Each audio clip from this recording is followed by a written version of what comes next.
Bueno, entonces vamos a revisar el tema de la coparticipación, pero antes quisiera retomar un poco el tema de la estructura de la familia que estábamos viendo en la clase pasada. Y esa es una frase que Minuchin menciona en el libro que estamos revisando, no es en el capítulo de coparticipación, es más adelante. De hecho, en 2 ocasiones menciona una frase muy parecida. Y eso es muy interesante porque pensar en esto nos ayuda a entender qué pasa cuando los chicos en muchos casos tienen problemas de conducta. Y eso se puede generalizar un poco más, porque fíjense lo que dice Minuchin: cuando un niño no puede ser gobernado, cuando entonces es más alto que uno de sus padres, se debe a que está montado sobre los hombros del otro. O sea, Minuchin dice que cómo es posible que un niño pequeño pueda tener en jaque a su familia. Cuando esto sucede, porque lo vemos en la clínica que no pueden controlar al niño, muchas veces el niño está obteniendo una fuente de poder.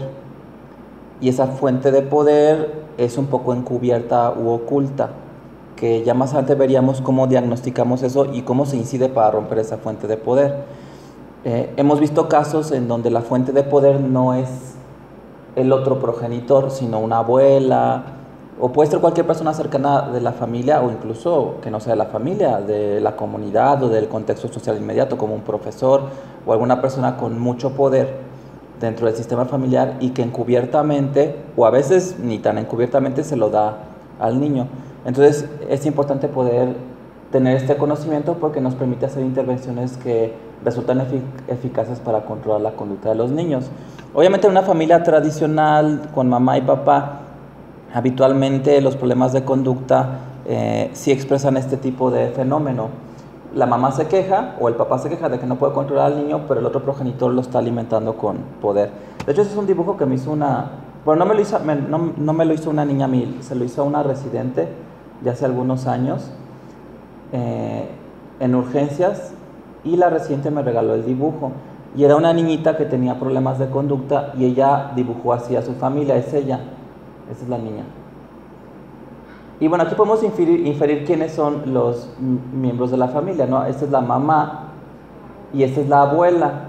Que aquí es muy interesante. Yo no soy muy dado a interpretar dibujos porque eso es psicoanalítico. La escuela sistémica no interpreta dibujos. Yo les he dicho que es más importante ver la geografía familiar en la sesión para poder hacer hipótesis sobre la estructura de la familia, pero este dibujo se me hace muy interesante porque esta niña, si bien es una niña pequeña y se dibuja pequeña, ella está pues montada en un gran pez, que aquí tendríamos que averiguar este pez quién es, que lo más seguro es que sea un miembro de la familia, que después averiguamos que era el papá. Los papás estaban separados y el papá le está dando mucho poder a la niña encubiertamente, y la niña vivía con su mamá y con su abuela y era un desafío constante, ¿no? Y que aquí también es interesante cómo la abuela luce más grande y más poderosa y la mamá pues un poco más pequeña. De hecho, en realidad la mamá tiene casi las dimensiones de la niña, que no es raro que esto pase en algunas familias cuando conviven 3 generaciones. La que es la madre de familia, que pues finalmente la niña pues la describe como la mamá, tiene un doble papel en esa casa porque puede ser madre de familia, pero también es hija de familia, puesto que vive ella con su propia mamá. Y a veces estas mamás reconocen que la mayor parte del tiempo sí se desenvuelven más como hijas de familia que como madres de familia. Y que a veces la mamá de las dos, pues es la abuela, ¿no? La abuela materna. Por eso es que a veces cuando una mamá se queja de que no puede controlar a su hijo o a su hija, muchas veces puede ser porque este niño está montado en los hombros de otro progenitor, que aquí está representado por este pez, y también por el hecho de que esta mamá está siendo infantilizada porque vive con su propia mamá. Entonces ellas vendrían a ser más bien como hermanas, estructuralmente hablando. Ella como hermana mayor y ella como hermana menor. Por eso es que a veces mamá siente que la niña o el niño no lo respetan tanto, porque el nivel de respeto o autoridad que se maneja sobre los niños es el que equivale a lo que sucede en el subsistema de los hermanos, ¿no? No todo es como debería de ser. Es muy frecuente que la relación entre un padre y sus hijos pueda ser como relaciones de entre hermanos, y que el abuelo sea el padre de todos, ¿no? Entonces es muy interesante esto. Obviamente yo no sugiero que estos diagnósticos estructurales los hagamos con dibujos, porque es muy aventurado y es mejor citar a toda la familia, preguntar, ver cómo se sientan, ver cómo interactúan y en base a eso poder hacer nuestro diagnóstico. Bueno, y para entrar al tema de la coparticipación es importante que respondamos a esta pregunta, ¿no? ¿Cuál es el estilo de un terapeuta familiar? Y aquí lo interesante del asunto es que el estilo del terapeuta familiar, a diferencia del estilo de los terapeutas de otras escuelas de psicoterapia, pues es un estilo muy libre y que puede virar desde la parte dramática o actoral hasta la pasividad que muchas veces tienen algunos terapeutas psicoanalíticos. Que esa pasividad que tienen los psicoanalistas, eso es más una tradición que se fue forjando con el tiempo entre ellos mismos que una herencia de Freud, porque incluso los estudiosos de la obra freudiana han encontrado que Freud usa el humor en sus escritos. De hecho, en una de las primeras obras que él escribe en 1895, Estudios sobre la histeria, que lo hace en coautoría con Joseph Breuer, ahí hay elementos de humor, hay como bromas que él va metiendo en el texto de Estudios sobre la histeria, y personas que se psicoanalizaron con él, que yo creo que la mayoría ya no viven, decían que él usaba mucho el humor y que a veces él hacía psicoanálisis teniendo a su perro Chau Chau ahí, y que a veces si el perro se salía de la terapia, él interpretaba un poco en broma y en serio porque el perro se había salido, ¿no? Él creía que la sesión era aburrida, que no había contenido interesante para el avance en el proceso psicoanalítico, entonces le decía al paciente, mira, ya hasta el perro se salió, ¿no? Y si el perro regresaba a la sala de terapia, Freud decía, bueno, parece que nuestra mascota nos está dando una segunda oportunidad. Y eso se lo comentó un paciente de Freud a Irving Yalom, era un profesor de Yalom, y Yalom esto lo expresa en un libro que se llama El don de la terapia. Entonces, a través de estos testimonios de gente que conoció a Freud en persona, pues se daban cuenta que era un hombre con mucho sentido del humor y que él era muy libre en las sesiones, ¿no? Muy espontáneo, no era así rígido y callado y como una pantalla en blanco. Porque se ha creído, se ha considerado que el psicoanalista tiene que ser así y que el paciente no tiene que conocer nada de la vida del psicoanalista para poder ser una pantalla en blanco, pero lo cierto es que en el caso del padre del psicoanálisis, mucha gente lo conocía en Viena y de hecho él tenía el consultorio en su propia casa, como han hecho otros personajes en la historia de la psiquiatría y como mucha gente todavía lo hace. Entonces, cuando tú vas a terapia y el terapeuta tiene el consultorio en su propia casa, pues ya sabes dónde vive, te topas con la familia. Milton Erickson, por ejemplo, su sala de espera era la sala de su casa y los pacientes convivían con la familia, porque si él daba una sesión de psicoterapia a la hora de la comida, pues la familia ahí estaba comiendo en el comedor y los pacientes esperando en la sala y había esa interacción. Freud hacía exactamente lo mismo, su casa era su consultorio, entonces, y era una persona muy conocida, sobre todo después de la década del 20. Empezó a ser muy muy conocido en la ciudad de Viena, entonces no era una persona así que no conocías nada de él, pues no, claro, de hecho mucha gente que iba a psicoanálisis con él habían leído sus libros, ¿no? Entonces no era un desconocido. Sin embargo, con el transcurso del tiempo los psicoanalistas se han adoptado como ese estilo, pero que se fueron forjando ellos, ¿no? Ahora sí que vendrían a ser más papistas que el Papa, porque el mismo Freud no era así. Y ya habíamos platicado en otra ocasión que Freud le apostaba a los procesos cortos. Por eso es que Leopoldo Bellac, él dice que el padre de la psicoterapia breve es Freud, porque si uno se mete a estudiar sus casos, no eran casos que viera por muchos años, era terapia breve. Y después como que se fue haciendo más larga, más larga, más larga. Y no nada más él hacía terapia breve, sino que él escribió sobre cómo hacer terapia breve en un ensayo de la década del 30 que se llama Análisis terminable e interminable. Sin embargo, en la actualidad, como cada terapeuta tiene como un perfil de estilo, de personalidad, sí se ha visto que los terapeutas familiares como que son más libres o se mueven de un extremo a otro, pero en realidad lo podría hacer cualquier terapeuta si el paciente lo necesita. Y fíjense todo lo que hace Minuchin, o todo lo que dice él que se puede hacer.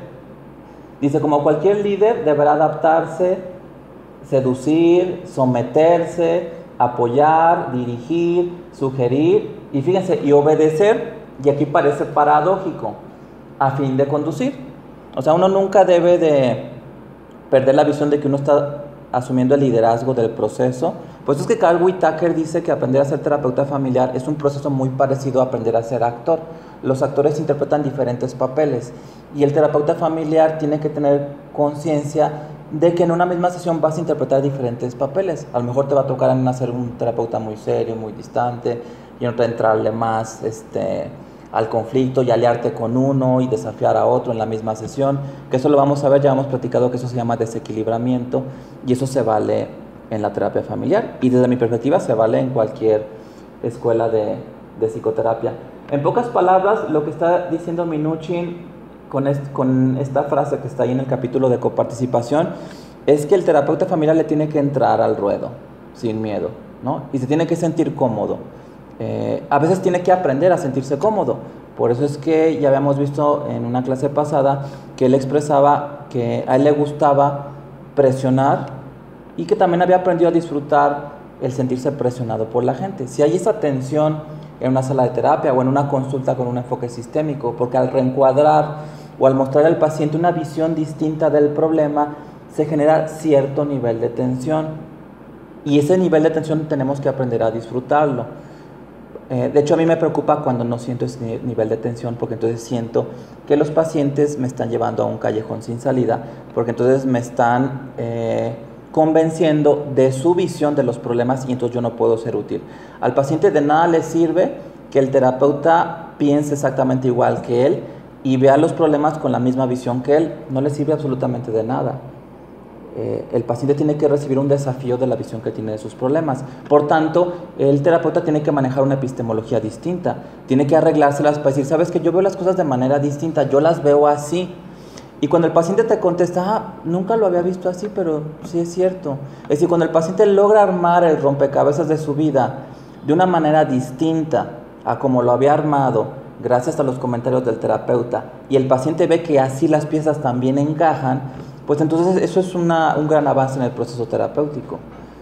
Que lo vamos a ir viendo en el capítulo de reencuadramiento, que para mí la técnica principal, creo que ya lo había comentado aquí o en otro momento, es el reencuadramiento. Aunque el capítulo de reencuadramiento está muy chiquito, pero aquí sí le vamos a dar su justa importancia.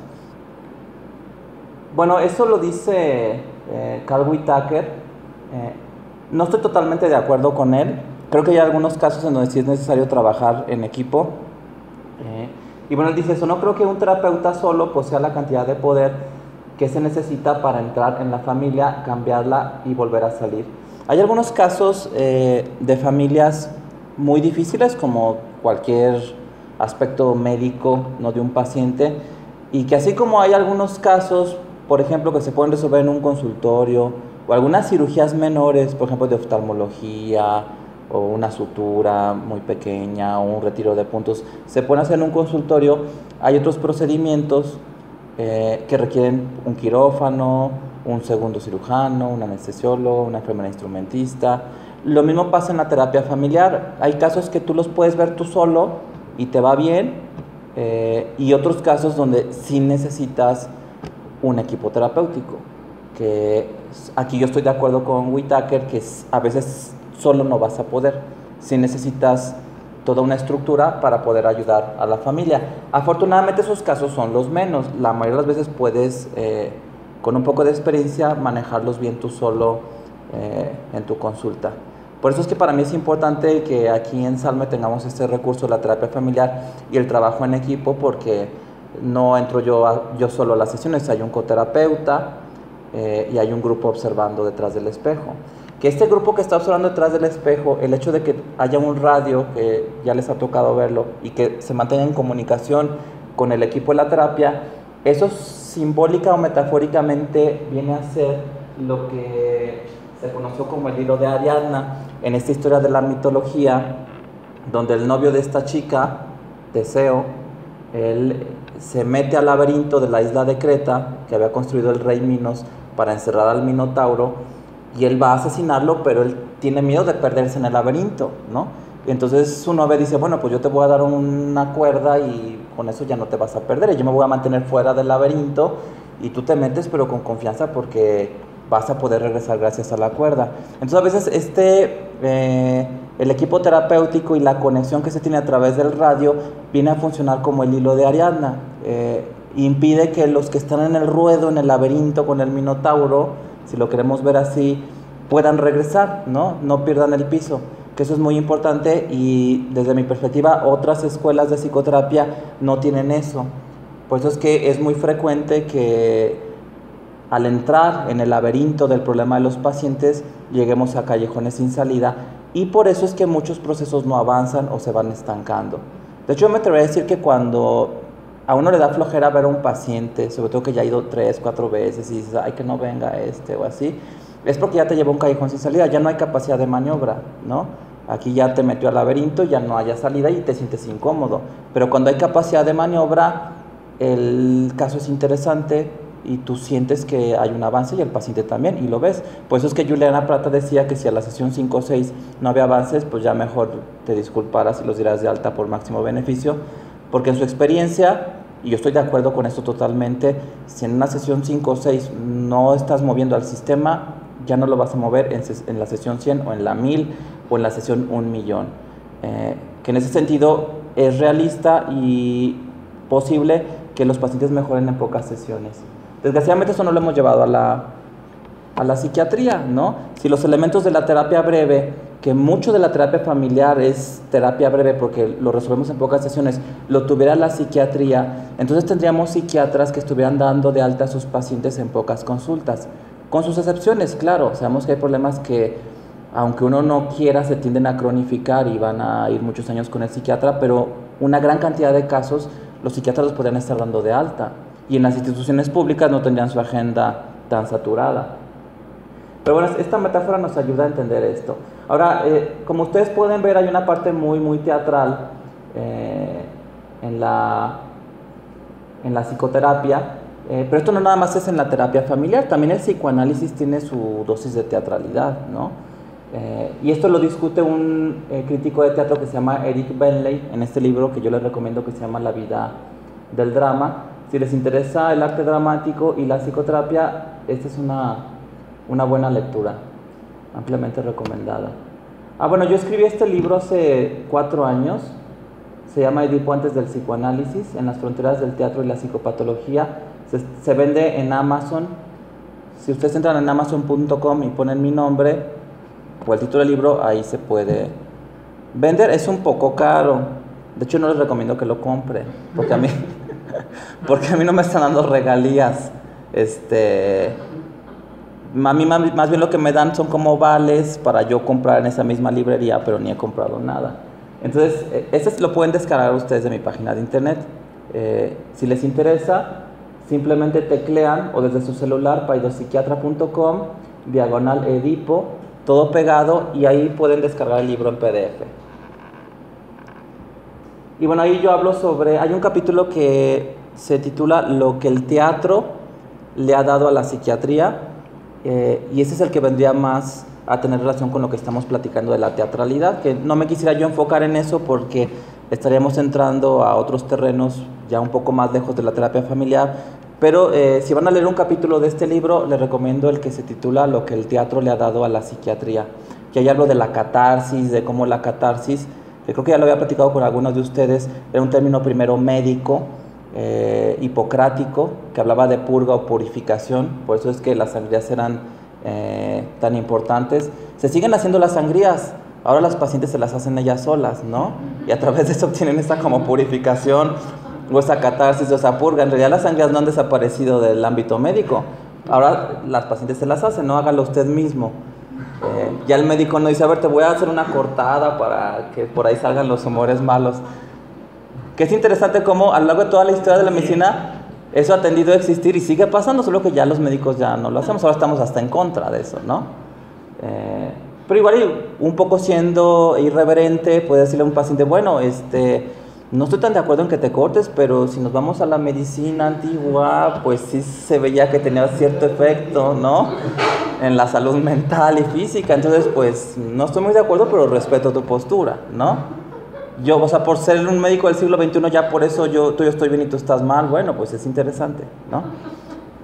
que siempre es bueno tener a veces esa irreverencia o ese desafío al paciente. El paciente no tiene que sentir que tú pierdes poder porque te dio miedo que se vaya a suicidar, ¿no? A veces cuando los pacientes ven que no tenemos miedo de que se lesionen o que se puedan suicidar porque hablamos de las autolesiones o de los suicidios con total naturalidad, ellos se dan cuenta que entonces ya no van a tener un control de nosotros por ese tema y a veces hasta se abren más, ¿no? Hay pacientes que me han dicho, bueno, mire, la verdad es que una parte de mí me dice que no me quiero suicidar y la verdad es que no me voy a suicidar, ¿no?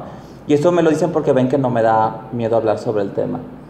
Pero bueno, entonces les recomiendo ese capítulo si están interesados en el tema. Y bueno, cuando Minuchin habla de la coparticipación, él menciona esto también lo menciona en otra ocasión en el mismo libro, que es muy interesante. El terapeuta sí tiene una relación paradójica o de doble vínculo con sus clientes.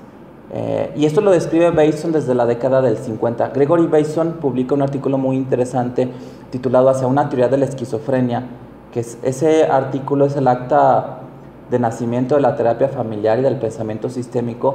Es cuando por primera vez se habla del doble vínculo o los dobles mensajes. Y él dice que si bien eso te puede llevar a la locura, porque cuando tú recibes un doble mensaje, te confundes y no sabes a cuál obedecer, y si obedeces a uno, quedas mal con uno, o si obedeces al otro, quedas mal con el otro. Que yo les platicaba en alguna de las primeras clases que cuando los familiares nos preguntan cómo debo de tratarlo, eso es un doble vínculo porque a un nivel te están dando una pregunta general, pero a otro nivel te están pidiendo una respuesta específica. Entonces eso es confuso, es un doble vínculo y por eso nos sentimos atrapados o incómodos cuando nos hacen esa pregunta. Bueno, pues Gregory Bateson decía que muchos terapeutas exitosos, y ahí cita a Frida von Reichmann, aunque fuera psicoanalista, les iba muy bien en sus procesos de terapia porque sabían utilizar el doble vínculo de manera terapéutica. Metían al paciente en una paradoja y lo tenían atrapado durante el proceso y eso generalmente daba buenos resultados. Entonces Minuchin lo expresa así: la relación entre los terapeutas y la familia es de amigos en lo manifiesto, que es un tipo de relación más consciente, más verbal, más evidente, pero adversarios por debajo de la superficie, ¿no? Entonces, por un lado hay un terapeuta que está buscando ayudar, que es cálido, que les dice gracias por venir, que puede ser muy cercano, pero luego las preguntas que está haciendo o el área de la vida familiar en donde está echando la luz del reflector es una parte muy incómoda para la familia y lo viven como amenazante, pues ahí incluso está usando una táctica de guerra, ¿no? Que mucho de lo que se escribe en Paradoja y Contraparadoja de Mara Selvini son tácticas de guerra. Se ve al paciente y a la familia como un enemigo. No son tus enemigos, pero es una estrategia verlos como tus enemigos para poder manejar este doble vínculo. Que a lo mejor si ustedes han recordado algunas intervenciones o el estilo que yo manejaba en las consultas, o lo vamos a ir viendo también en los videos, pues verán este doble vínculo con los pacientes, ¿no? Puedo ser amigo en lo manifiesto y adversario por debajo de la superficie.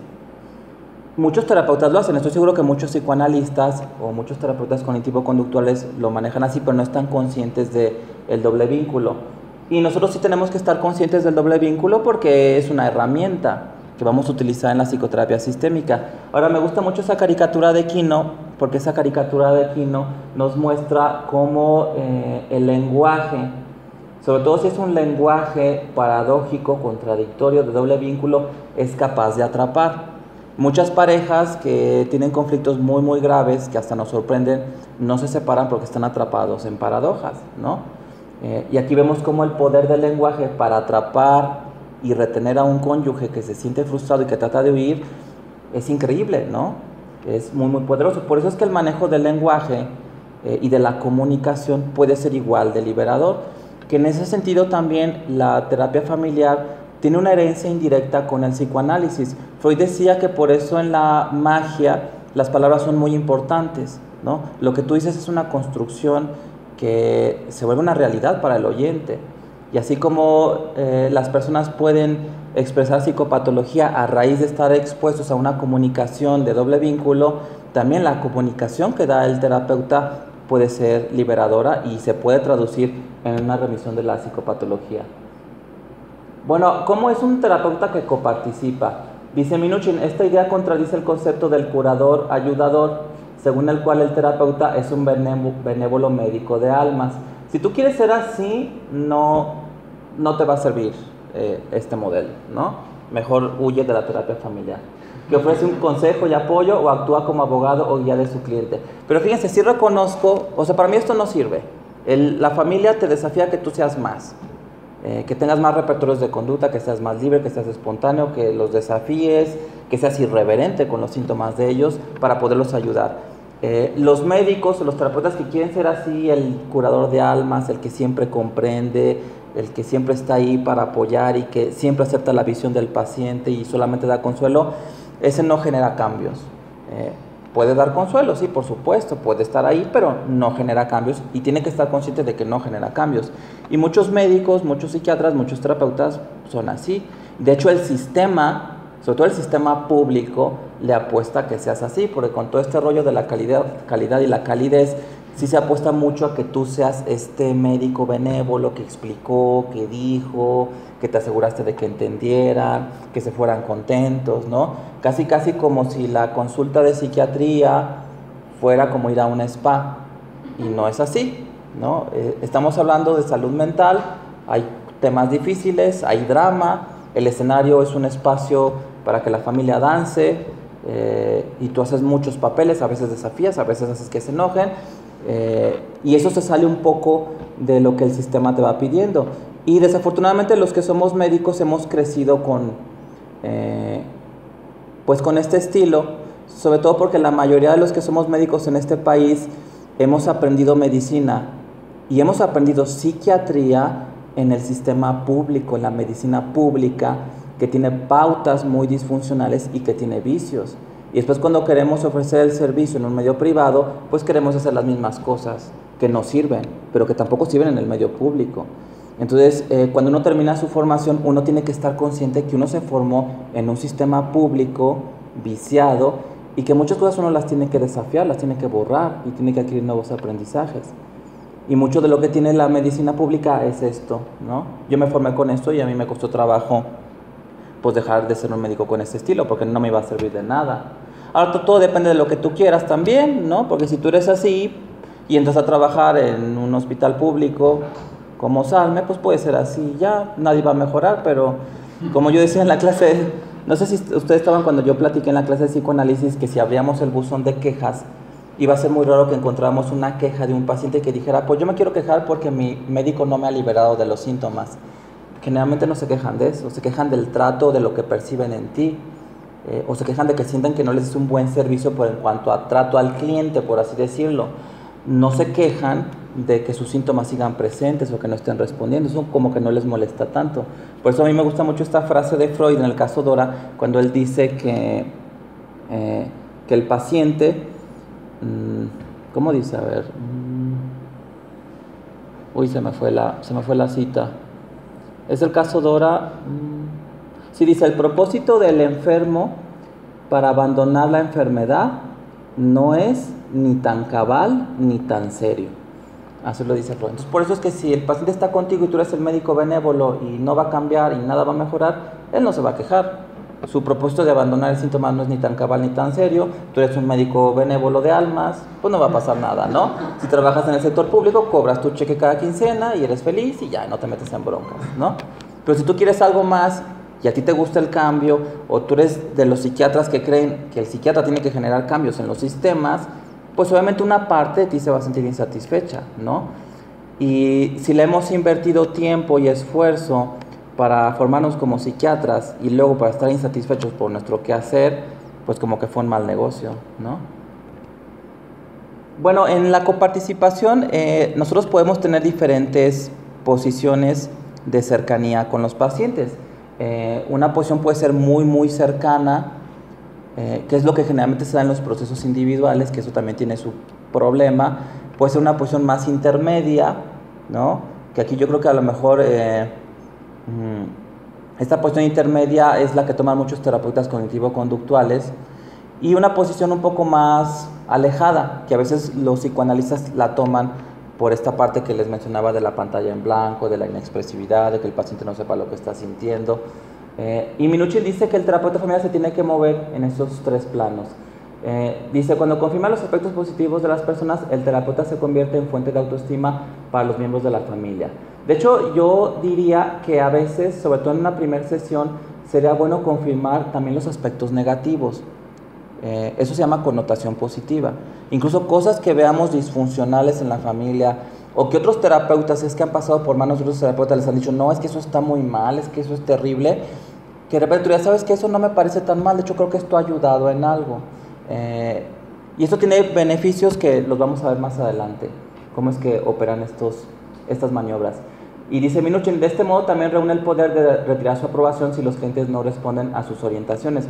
Por ejemplo, si tú tomas una posición de cercanía con un miembro de la familia, eso te va a dar poder, porque luego el miembro de la familia no va a querer quedar mal contigo. Entonces tú sabes que ese miembro de la familia al que tú apoyaste en la sesión, y que a lo mejor ese apoyo representó un desafío ante los demás, eso va a generar que entonces tú puedas tener poder sobre él y pedirle que haga cosas, y él no va a querer quedar mal contigo porque sabe que tú eres su aliado.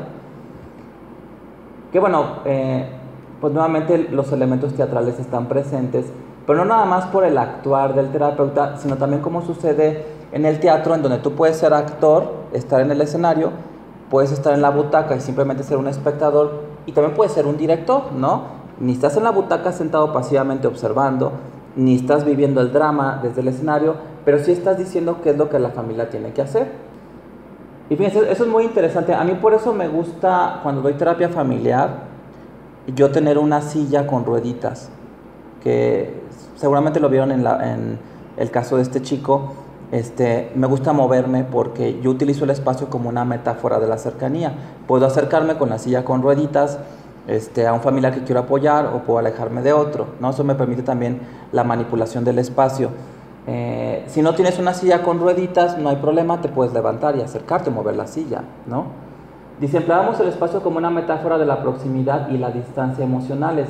Les pedíamos a las personas que cambiaran de sillas, que las alejaran físicamente para indicar una mayor distancia psicológica, o que para señalar proximidad se sentaran junto a alguien al que le iban a hablar.